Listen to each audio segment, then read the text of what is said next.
It has been 1 year since Maria Roque was shot and killed in front of her children outside of her home, police say, at the hands of her abuser. By telling Maria's story, you will see why law enforcement isn't getting orders to stay away into the hands of abusers.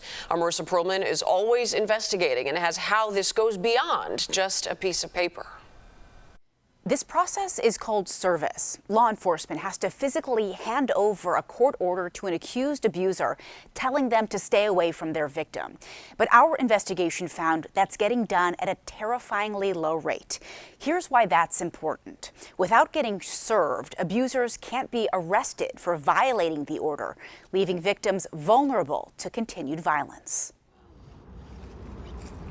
Maria Roque's kids, Arabelle and AJ, hold on to each other and loved ones tight at their mom's grave. It's been 1 year since they could last feel her hug.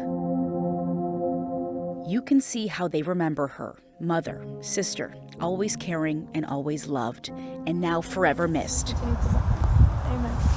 At just 9 and 13, they witnessed what no child should see. Their mother ambushed, shot and killed on the steps of their home. AJ rushed to help. He's angry the fact that he couldn't save her. He couldn't do anything.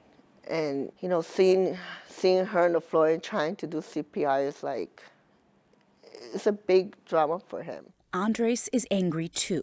Maria was his twin sister. I've been getting flashbacks. Angry nothing has changed for thousands of women just like her, fighting for safety from abuse. Maria's ex-boyfriend, Kenneth Brown, sits in jail charged with murder. He may have been the one holding the gun, but Andres blames others for Maria's death too. I think they just didn't do the work. 5 weeks before she was killed, Maria got this emergency protection order against Brown, accusing him of abuse. It didn't help. The Cook County Sheriff's Department tried, but didn't serve Brown this order, which said he had to stay away or he'd be arrested. Without that protection, Maria reported the violence continued. Do you feel like Maria was failed? Yeah. And I know she's not the only one. There's a lot of people. Obviously, we feel absolutely horrible. We feel horrible not just for the obvious reasons this poor woman was murdered in the system, just failed. We took Maria's story to Cook County Sheriff Tom Dart. His department is in charge of this process. Our investigation found the vast majority of domestic abusers are not being given orders telling them to stay away. Our department is doing as well as it can with what we have to work with. Long before we talked to the sheriff, we got this. It's his own department's data. We wanted to know how often what happened to Maria happens to others when accused abusers are not served, not given their court order to stay away. The data you see covers 3 years, every case representing someone trying to get protection. A staggering 77,000 orders. But the Sheriff's Department served only about 19,000, just 25%. That's according to a CBS data team analysis. How do you feel about hearing that number, that just 25%? I would have to look at that data that you have there. Anytime that we don't have service, we're obviously quite upset about that. Again, we're looking at the sheriff's data. Dart says they often don't have good addresses to find the abusers. In Maria's case, we got this Sheriff's Department document showing they did try tracking Brown, but the door was locked, so they left. The sheriff has an idea for getting past locked doors. I think we should be given more authority to maybe go into houses, similar to arrest warrants and search warrants and things like that. His office made a second unsuccessful attempt to serve Brown. Then it was Maria herself who got it done. Andre said she called a relative who got him to show up in court. That's where he was finally served the emergency order after 3 long weeks. We don't ask survivors to interact with the abusers ever. But it's still happening. Accused abusers are being served when they show up in court, whether a survivor gets them there or they have another case. To show you how often, we had to analyze another set of data. We got these court records. You're seeing thousands of emergency protection orders just like Maria's. Our analysis found almost 11,000 cases where the emergency orders had to be served in open court. That's because law enforcement didn't get it done. Ever since my sister passed away, I've been seeing like people reaching out and be like, they still haven't served my abuser, and they, like, I don't know, what to do. This isn't something where we're running around saying, we have all the answers, we don't need anyone else's help. No, the contrary. We need other law enforcement agencies to help us. And they could. Here's how.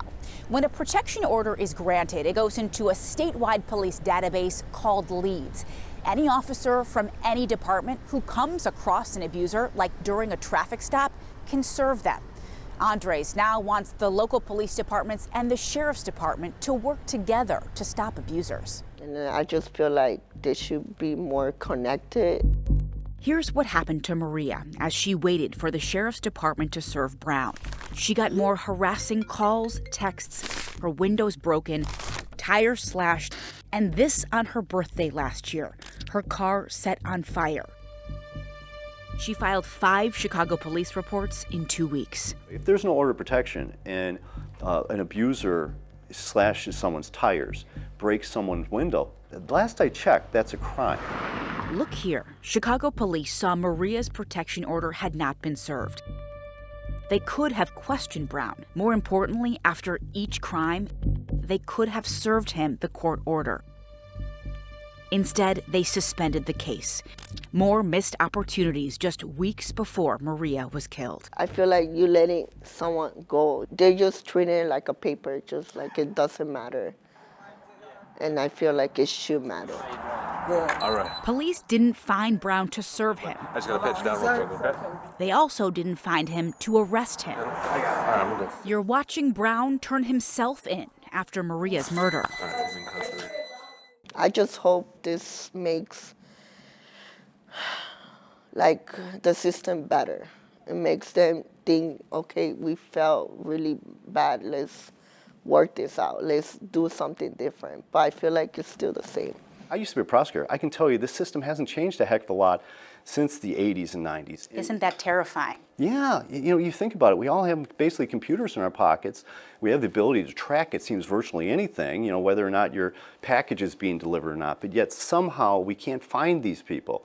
And so it is wildly frustrating. What I'm hearing from you, too, is that there's not a solution right now that you have at your fingertips. No, there isn't. To be honest with you, I wish there was. I wish I could sit there and say, if just this one thing were to change, or this one bill, things like that. Whose job is it then to come up with this solution then? Is it your job? Well, I would suggest to you that I am hampered by the law in the sense that I can't kick in doors and I can't burst into office buildings and things like that. They should have a solution. They should be like, hey, let's stop this. Not having a solution is a harsh reality for Andres, AJ, and Arabelle. They hope for a system-wide fix to find abusers, so other kids don't have to visit their mom at a gravesite. If we have another chance to save someone else, then I know she will want that. Maria's children continue to grapple with their new lives, living with other family members, going to new schools. Andres filed a complaint with the Chicago Police Department for how officers handled Maria's numerous reports. That case is ongoing, according to the department. They declined to answer our questions about their failures. Sheriff Dart says the 3-year service rate doesn't show how often other police agencies serve accused offenders. So his department looked at selected months from this year and found just half of accused abusers are served. That's from the sheriff and all other police departments in Cook County. Our thanks to Marissa for that story. You can see how often service is getting done correctly in your community. We have that information on CBSChicago.com.